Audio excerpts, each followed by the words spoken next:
Ada orang kaya zaman Nabi SAW, tapi perniagaan dia bukan perniagaan yang kena zakat. Jual kuda, Nabi tak ambil, menunjukkan dia bukan pasal kaya dan miskin. Spesifik, kes ni yang Allah Ta'ala nak, ini sahaja. Jangan tambah, jangan kurang.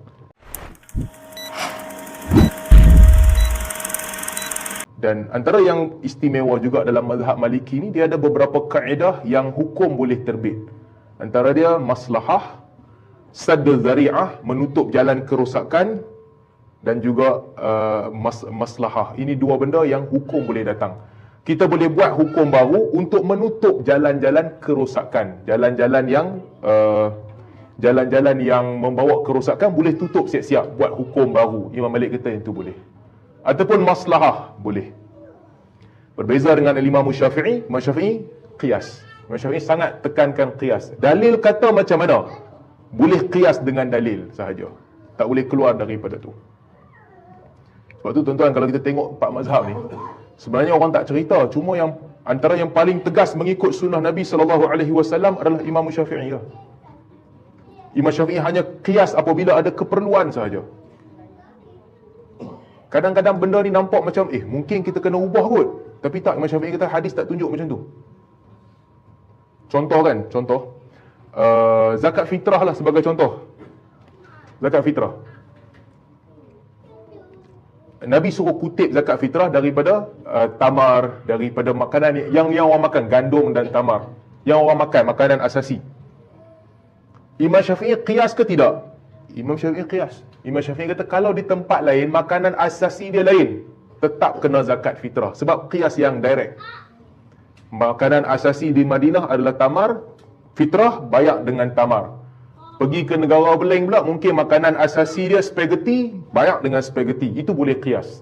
Sebab makanan dengan makanan. Tapi tukar daripada tamar kepada nilai tamar tu sendiri, Imam Syafi'i kata yang ni tak boleh. Imam Syafi'i kata tak boleh. Apa logik tak boleh? Nabi suruh minta makanan. Nabi suruh minta specifically makanan asasi. Nabi tak suruh minta duit. Zaman tu ada tak emas ataupun perak? Ada. Ada tak emas ataupun perak yang orang guna untuk menyimpan nilai ataupun untuk yang boleh digunakan untuk tukar dengan benda-benda lain? Ada.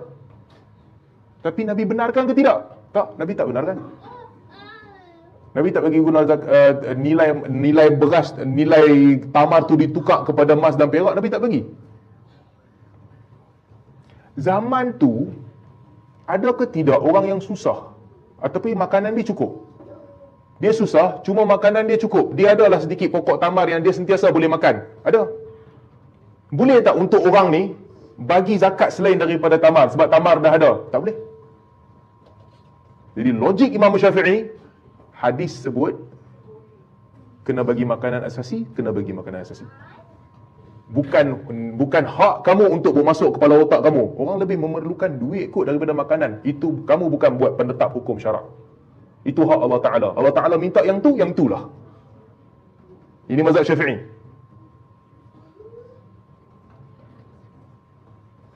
Zakat, contohkan zakat. Ada orang kaya, tapi dia tak tanam padi ataupun dia tak tanam padi ataupun dia tak tanam tamar, dia tak tanam gandum.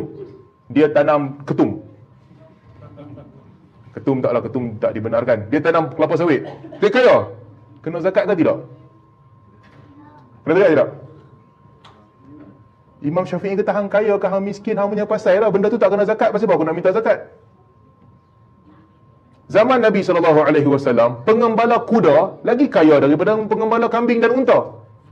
Tetapi Nabi kata zakat kena dengan kambing dan unta, tak kena dengan kuda. Aku ambil daripada kambing dan unta, aku tak ambil daripada kuda. Macam Nabi kata, bukan pasal hang kaya ke hang miskin. Zakat ni Allah Ta'ala letak. Allah letak macam tu lah. Pasal apa nak ubah? Logik Imam Syafi'i. Mazhab Hanafi pula kata, sebahagian Maliki juga sama. Tak, kita kena fikir di sebalik hukum tu apa sebenarnya. Kutip zakat fitrah nak masukkan keselesaan ataupun kebahagiaan di hati orang yang nak raya. Jadi beras dah banyak, makanan dah cukup, dan makanan susah nak manage pada hari raya. Susah nak manage, banyak beras nak bagi kat orang, nak distribute susah. Akhirnya mungkin akan membawa kepada pembaziran. Orang akan buang makanan tu. Ataupun orang pergi jual balik makanan tu, jadi bolehlah tukar dengan nilai. Ambil nilai beras ataupun nilai makanan asasi, bagi kepada orang yang memerlukan. Orang yang tanam beras, tanam padi, mereka hidup susah. Kita ambil zakat. Takkan orang yang kerja government state grade 48, 52 tak mau ambil zakat? Mereka ni gaji banyak. Tak acik tak ambil zakat. Kita pun kutip zakat pendapatan. Logik Hanafi. Yang susah pun kena, takkan yang kaya tak kena. Sedangkan tanam padi yang miskin pun dikenakan zakat. Takkan tanam kelapa sawit yang mahal tak dikenakan zakat. Logik Hanafi. Pengembala kambing yang susah pun dikenakan zakat. Takkan orang kerja gaji berpuluh-puluh ribu setiap bulan tak kena zakat. Tak teli. Logik Hanafi. Logik Syafi'i pula, zakat ni bukan ikut kepala hang, bukan ikut kepala aku. Nabi ambil daripada mana, aku ambil daripada tu. Selain daripada tu, itu bukan zakat. Ada orang kaya zaman Nabi SAW, tapi perniagaan dia bukan perniagaan yang kena zakat. Jual kuda, Nabi tak ambil. Menunjukkan dia bukan pasal kaya dan miskin. Spesifik. Kes ni yang Allah Ta'ala nak, ini sahaja. Jangan tambah, jangan kurang.